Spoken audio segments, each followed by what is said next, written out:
Hello everyone, welcome back to the car of today. Today we're diving into a truly iconic Alfa Romeo. This is the story of the Alfa Romeo GTV and its ultimate evolution, the GTV-6. The GTV was born in 1974 under the name Alfetta GT, a product of Alfa Romeo's final years before Fiat's takeover. Back then, Alfa was still Alfa, engineering driven, passionate, flawed, but full of soul. The GTV was based on the Alfetta sedan, launched 2 years earlier in 1972, but visually, these two couldn't be more different. Where the Alfetta was a boxy four-door commuter, the GTV was a statement, a sporty, low-slung coupe with a signature sloped rear and that unmistakable quad headlight face. And we have Gorgetto Guerriero to thank for that.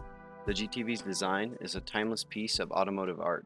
From 1976 onward, the GTV came with two engines, a 1.6-liter or a 2-liter inline-4, the latter putting out around 130 horsepower. Not blisteringly fast, but lively enough, especially when paired with Alfa's clever transaxle layout, where the gearbox and batteries sat in the rear for near-perfect weight distribution.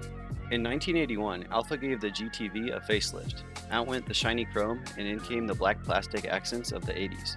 But more importantly, they gave it a new heart. The GTV-6 was born, powered by a glorious 2.5-liter V6 taken from the big Alfa 6 limousine. It produced 160 horsepower and a soundtrack to make angels cry.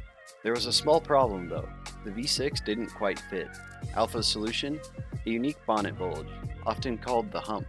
Driving this car is a raw mechanical experience. The steering is precise, but vague at the center. The gear shift needs a warm-up and a steady hand.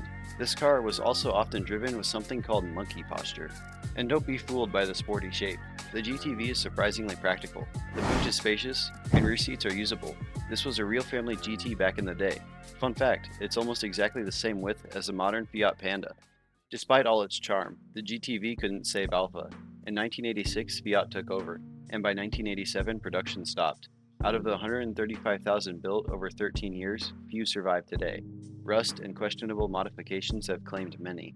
Expect to pay around $20,000 for a solid example, 4 or 6 cylinders. Condition matters far more than engine size, but the GTV-6 will always be the enthusiast pick.